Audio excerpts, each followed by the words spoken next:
Hello बच्चों, let's read the question. Question है which of the following represents a multi molecular colloidal particle. Options आपके पास हैं starch, a gold of sol, proteins and soaps.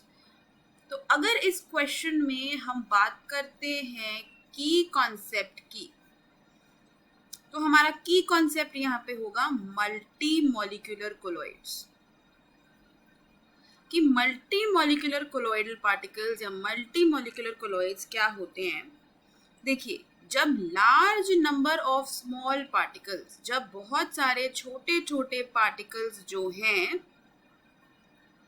ये small particles किसके होंगे? Dispersed phase के होंगे, है ना. जो सब्सटेंसेस डिस्पर्स्ड हैं एक मीडियम में, जिसको डिस्पर्शन मीडियम बोलते हैं.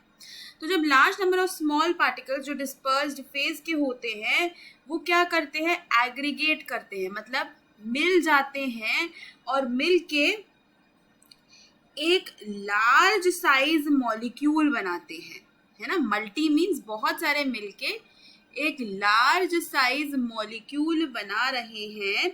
लेकिन ये जो मॉलिक्यूल बनता है, इसका साइज कोलॉइडल रेंज में ही होता है. मतलब इसका जो साइज है वो 1 से 1000 नैनोमीटर के बीच में ही होगा. ऐसा नहीं है कि मॉलिक्यूल का साइज जो है कोलॉइड के साइज से एक्सीड हो जाएगा, ऐसा नहीं होगा. कोलॉइडल रेंज में ही इसका साइज होगा. ऐसे जो कोलॉइड्स होते हैं इनको हम क्या बोल देते हैं? मल्टी मॉलिक्यूलर कोलॉइड्स बोल देते हैं.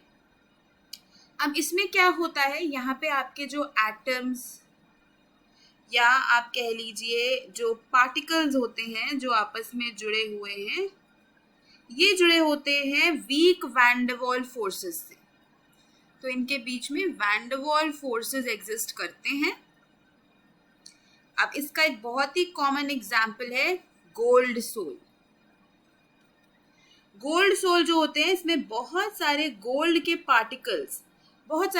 पार्टिकल्स आपस में मिलते हैं और एक लार्ज साइज मॉलिक्यूल बनाते हैं. तो गोल्ड सोल एक मल्टी मॉलिक्यूलर कोलॉइड का एग्जाम्पल है.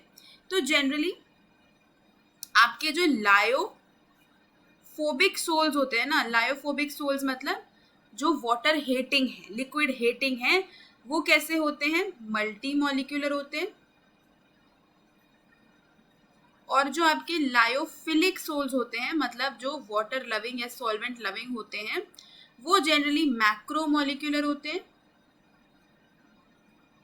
या एसोसिएटेड कोलॉइड्स की फॉर्म में एग्जिस्ट करते हैं. तो यहाँ पे आपका जो प्रोटीन है ना, तो आंसर मल्टी मॉलिक्यूलर का तो सोल ऑफ गोल्ड हो गया.